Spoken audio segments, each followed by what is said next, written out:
Hi, welcome to theCUBE. I'm Lisa Martin, your host, and we are on the ground at Google with the CloudNOW nonprofit organization for women that honors and recognizes women in cloud computing and converging technologies. Tonight, CloudNOW is celebrating their 5th annual Top Women in Cloud Innovations Award. So we're very excited to be here with them. And my next guest is Julie Parker. Welcome, Julie. Hello. Julie is from Kantar TCS Research. You have actually been a speaker at the event tonight, and I'd love to have you share some of the groundbreaking research that you've been doing for CloudNOW on current trends of women in technology. What are some of the key learnings from your most recent research study? Sure. So we've actually learned that most women are fairly satisfied with their jobs, which I think was very exciting to hear. Yet we're finding a segment of the population is not as satisfied, so I call less than satisfied, and tend to be more on the individual contributor side. So potentially ones that are younger, starting off in their career, maybe not having the best experience in technology. Gender certainly plays a role, gender bias and discrimination, and potentially lack of female role models and mentors. Interesting. So, if we look at some of the statistics, even from a VC perspective, right? VCs are it's a very male-dominated industry. I've got a great friend who just launched her own startup a little over a year ago and has a woman over 40. Really hard time just getting a meeting with the VC. So we look at where women are today, having that challenge and kind of going, wow, the next generation of startups that materialize into tech giants are going to be male-led. From a survey respondent perspective, what have been some of the biggest concerns maybe? Did it dive into that level of kind of, is it that senior management is too much of a boys' club? What were some of the That is findings? certainly one of the findings, was that senior management is still perceived as a boys' club, and only a quarter of the women in our survey indicated that there were women actually in the upper levels of management in their organizations. So that certainly is a challenge. There are a lot of gender, barriers. So whether it's things like, mansplaining, sort of speaking in a derogatory way to women, or directing highly technical questions to only men.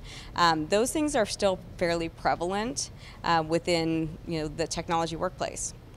And that certainly is a problem, where women, I think, in some ways maybe come to expect gender bias and sort of are used to it. Yeah. So some of the numbers weren't astronomical in terms of gender bias being commonplace in the workplace, but still higher than we'd like. Right. And one of the things that interests me is the attrition rate for women who start technology careers and leave at some point is over 50%. I often wonder, where are the leaks? I don't think it's a pipeline issue per se, but have any of the studies that you've done, or this recent one, kind of started evaluating at what point in their career are women leaving the technology industry, and what careers are they choosing? Is that something that you've profiled? We didn't go into where are they going, but what we did find is the women who were less than satisfied, 52% said that they were looking to either leave the company that they were at or leave the industry altogether.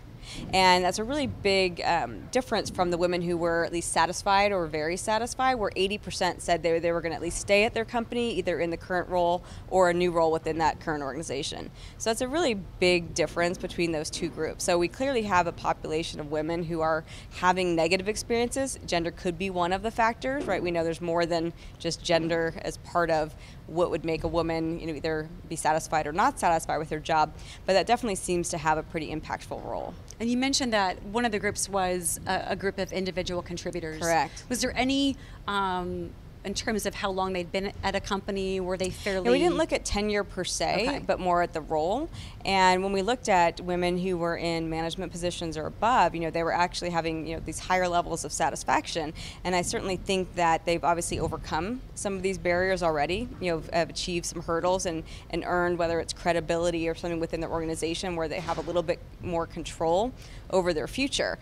And so I really think it's upon those women to help the future generations, to those individual contributors by, being a positive role model, providing being a mentor for these women, because I do think that could really make all the difference in terms of keeping these women in the industry. Because if you think about the cost of the tech industry of having these women in and having them leave, could be losing really valuable resources that you don't want to lose. Did you guys profile the ROI differences? I forgetting where I read the stat that that companies with women in senior management positions have a 34% higher ROI, which I thought was really interesting and something that should be kind of explored further. Another thing that I saw recently was that Forbes just released their 2016 list of the 100 most powerful women in the world, and there were 16 technology females, Sheryl Sandberg, Facebook CEO, being the 5th year in a row on that list. And actually, one of the things, first I thought, only 16, and then I looked at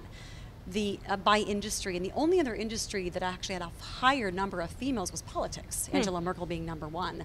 So I think that your study is very interesting. I also think that there's a lot of changes happening. It requires patience, right? Because it's not quick. But CloudNOW, organizations like Anita Borg, what we've been doing with SiliconANGLE on theCUBE and featuring women weekly for a long time, those are clear demonstrations that women have a voice, they have a place in technology, and we want to provide women more opportunities to share their voice and amplify that message. Talk with us about maybe some of the next research that you're going to be doing. Is it going to be digging deeper into any of these areas? I definitely think the study will continue so that we can start to evaluate the trends and sort of see how the space is shifting. And I do think one of the inspirational things that I found out of this was that, that women, I think it was like 83 or 82% said that they would recommend a career in technology to their daughters, or they would support their daughters in that choice. Over 80%, that's fantastic. It was huge. It was much higher than we expected. There were very few who said they wouldn't recommend at all. And I think that women persevere. Women are not afraid of a challenge, and women are willing to work hard to get what they want, and they want that for their daughters. So some of the comments that women had said were about being bold and being yourself, and don't be afraid to be the only woman at the table. Speak your mind, and there's value in that. And I think sometimes women don't feel maybe empowered to do that within such a male-dominated industry. And there were several women here that who are still in school and looking at these kind of careers, and the message I certainly would want to give to them is that if this is what your passion, you need to go for it, and you need to not let anyone stand in your way. Absolutely. And hopefully you can find a good mentor, someone who can help you go along the way, because I do think it's a huge compliment for someone to ask you to be a mentor to them for women. And most I haven't heard of a single woman ever turning down that kind of an opportunity to support a younger woman in their career. I love that some of the messages that came out from those mothers: be bold, you can do this. That's also, I agree with you, messages that I've heard echoed throughout tonight of don't put yourself in a box. I think one of the kind of the beliefs that I've always had, or not, I shouldn't say always, maybe recently, is having a goal that scares you is a really good thing. If it's something that maybe little butterflies in the stomach, that means it's something that you're excited about, it's worth pursuing. And that sounds like not only some of the messages that were reflected in some of the survey respondents, but also things that you've heard here tonight. Oh, absolutely. I mean, I think it's a really a very inspirational message. We look at, yes, there are challenges, and there's going to be gender bias, and we might even be contributing it to ourselves and not even, wittingly knowing it. Absolutely. But I do think that women will take on the challenge and will continue to be successful, because we see women successful all over the place. We see these examples, and these are people that women can look up to and pursue their own dreams, in those visions of those women. Absolutely, pursuing their own dreams. I love that. Julie Parker from Kantar TCS Research, thank you so much for being on theCUBE. All right, thank you so much for having me. Appreciate it. You've been watching theCUBE. I'm your host, Lisa Martin, and I want to ask you, if you know a female that should be on our show, filmed in our Palo Alto studios, please tweet us at theCUBE, #WomenInTech. Thanks for watching, and we'll see you next time.